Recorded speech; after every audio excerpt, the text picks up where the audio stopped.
একটা নির্বাচন হয়ে গেলেও রাতারাতি সবকিছু পরিবর্তন হয়ে যাবে সেটা আশা করা দুরূহ ব্যাপার। কারণ এই যে প্রশাসনের আমরা দুর্বলতার কথা বলছি, ব্যর্থতার কথা বলছি। ১৬ বছরের প্রশাসনের সেটআপ ছিল এক ধরনের।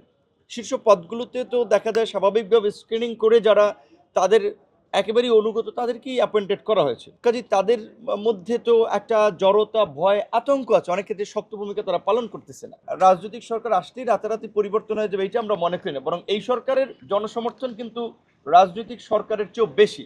বাংলাদেশের ৫৩ বছরের ইতিহাসে কোনো সরকার এইভাবে দল, মত, বাম, ডান নির্বিশেষে সমর্থন পায় নাই। এটা ঠিক, যদিও এই সরকার সেই সমর্থনটা ইতিবাচক কাজে ব্যবহার করতে পারছে না, কিংবা পরিস্থিতি নিয়ন্ত্রণে আনতে তারা একটু দুর্বলতার পরিচয় দিচ্ছে। কিন্তু আমরা মনে করি যে যদি আমরা সবাই সহযোগিতা করি এবং সরকার যদি সদিচ্ছা দেখায় তাহলে সম্ভব। বিশেষ করে এখানে শুধুমাত্র দেশের অভ্যন্তরীণ ইস্যু না, দেশের আইন শৃঙ্খলা পরিস্থিতি স্থিতিশীলতার ক্ষেত্রে আন্তর্জাতিকও বিষয় জড়িত। সেক্ষেত্রে এই ইউনূস সরকারের যে কানেক্টিভিটি, যে নেটওয়ার্ক আছে, সেটাকে কাজে লাগিয়ে যদি আমরা দেশে স্থিতিশীলতা না আনতে পারি, রাজনৈতিক সরকার আসলেও তাকে বেগ পেতে হবে। এই সরকারের প্রতি তো সবার সমর্থন রয়েছে। নির্বাচনের একটা রোডম্যাপ সরকার বলেছে ডিসেম্বরের দিকে কিংবা প্লাস মাইনাস আরও ৬ মাস হতে পারে। আমরা তো একটা সম্ভাব্য ডেট ধরেই রাজনৈতিক দলগুলো প্রস্তুতি নিচ্ছি। ৬ মাস ধরে সরকারের লোকাল গভর্নমেন্টে কোনো ইলেকটেড প্রতিনিধি না থাকার ফলে জনসেবা এবং উন্নয়নমূলক কর্মকাণ্ডে কিন্তু মারাত্মক বিঘ্ন ঘটছে। এইটাও এই আইনশৃঙ্খলা পরিস্থিতির সাথে আপনার কানেক্টেড। সেক্ষেত্রে স্থানীয় সরকারের যদি নির্বাচিত প্রতিনিধির একটা দ্রুত সময়ে ব্যবস্থা করা যায়, সেক্ষেত্রে এই পরিস্থিতির উত্তরণে সহায়ক হতে পারে।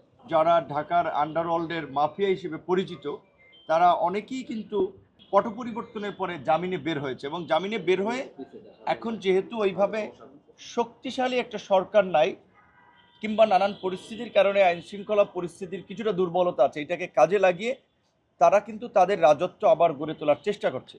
সেক্ষেত্রে আমরা পরিষ্কারভাবেই দাবি জানিয়েছি যে এই চিহ্নিত এবং দুর্ধর্ষ সন্ত্রাসী আন্ডারওয়ার্ল্ডের সাথে যারা জড়িত তাদের বিরুদ্ধে যেন দ্রুত অভিযান পরিচালনা করে।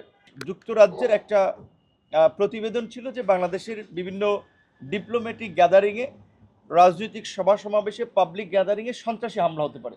তো এখন এটা তো আমরা জানি না তারা কিসের ভিত্তিতে এই প্রতিবেদনটি দিয়েছে। এটা কিন্তু আমাদের দেশের জন্য একটা আতঙ্কের।